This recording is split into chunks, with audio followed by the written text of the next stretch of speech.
दोस्तों, स्वागत है आपका अद्भुत रहस्य के एक नए फ्रेश एपिसोड में, जहां आपको देखने को मिलता है अद्भुत, अविश्वसनीय और रहस्यों से भरी वीडियोस। इसलिए जो नए दर्शक हैं, इस चैनल को सब्सक्राइब तो कर लो और बगल की घंटी को भी दबा लो।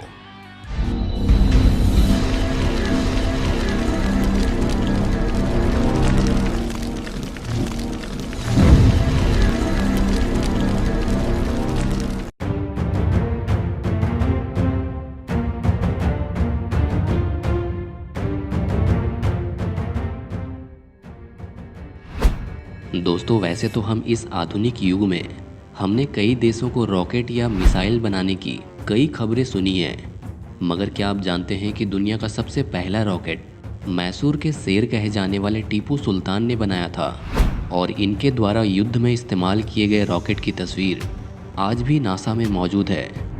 करीब 300 साल पहले दक्षिण भारत के जांबाज योद्धा टीपू सुल्तान ने एक ऐसे हथियार का आविष्कार किया था जिसने दुश्मनों की नाक में दम कर दिया था। ये वो राजा था जिन्होंने 18वीं शताब्दी में अंग्रेजों को धूल चटा दी थी। अंग्रेजों ने कई दफ़ा टीपू सुल्तान से हाथ मिलाने की कोशिशें की, मगर कभी भी कामयाब नहीं हुए। और इसी वजह से टीपू सुल्तान और उनके पिता हैदर अली ने अंग्रेजों के खिलाफ 4 जंगें लड़ी थी, जिन्हें एंग्लो मैसूर वॉर के नामों से जाना जाता है।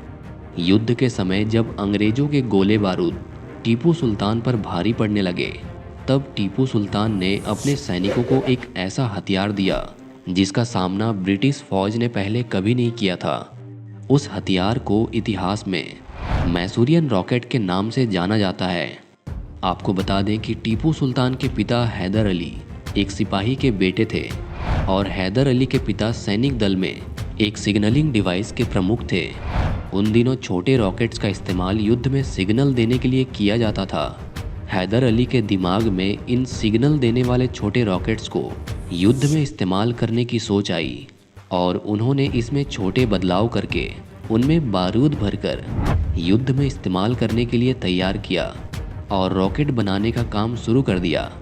इन रॉकेटों ने टीपू सुल्तान को इतना आकर्षित किया कि इस मैसूर के शेर ने इन रॉकेटों में बदलाव करके इनमें 4 फुट लंबी तलवारें लगाकर इसे और भी खतरनाक बना दिया।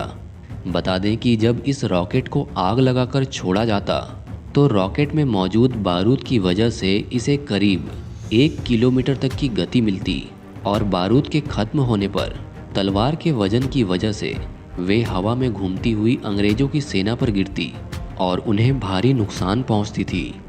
साल 1769 से साल 1799 में टीपू सुल्तान और अंग्रेजों के बीच हुई लड़ाइयों में टीपू के इस आविष्कार ने खूब कहर मचाया था। मगर इनके बीच हुई आखिरी लड़ाई, जिसका टीपू सुल्तान को बिल्कुल भी अंदाजा नहीं था, उसमें उन्हें हार का सामना करना पड़ा और टीपू सुल्तान वीरगति को प्राप्त हो गए। मगर टीपू सुल्तान के मरने के बाद उनके इस आविष्कार को समझने के लिए ब्रिटिश लोग इसे अपने साथ ले गए और इसका इस्तेमाल नेपोलियनों के साथ हुए युद्ध में भी किया था। बता दें कि आज की तारीख में दुनिया का हर देश अपने बचाव और दुश्मनों के हमले के लिए कई रॉकेटों का आविष्कार किया है। इतना ही नहीं, अंतरिक्ष में जाने के लिए भी ऐसे ही रॉकेटों का इस्तेमाल हमने देखा है।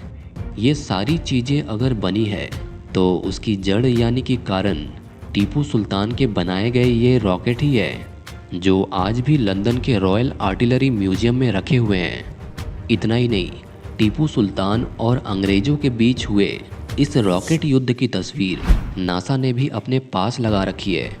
हमारे देश के पूर्व राष्ट्रपति स्वर्गीय श्री APJ अब्दुल कलाम ने भी अपनी पुस्तक विंग्स ऑफ फायर में नासा में मैसूर के रॉकेट युद्ध की तस्वीर देखे जाने का उल्लेख किया है।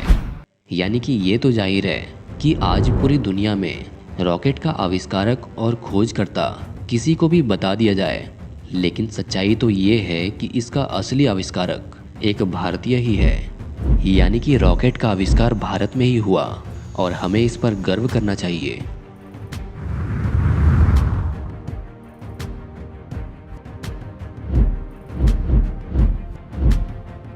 आपको ये वीडियो कैसी लगी?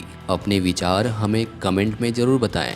अगर वीडियो अच्छी लगी हो तो लाइक कर दें, अपने दोस्तों के साथ शेयर कर दें और हाँ, अभी तक हमारा चैनल सब्सक्राइब किया कि नहीं? अगर नहीं तो सोच क्या रहे हो, सब्सक्राइब कर लो। मिलते हैं फिर से एक नई वीडियो के साथ, तब तक के लिए अपना ख्याल रखें।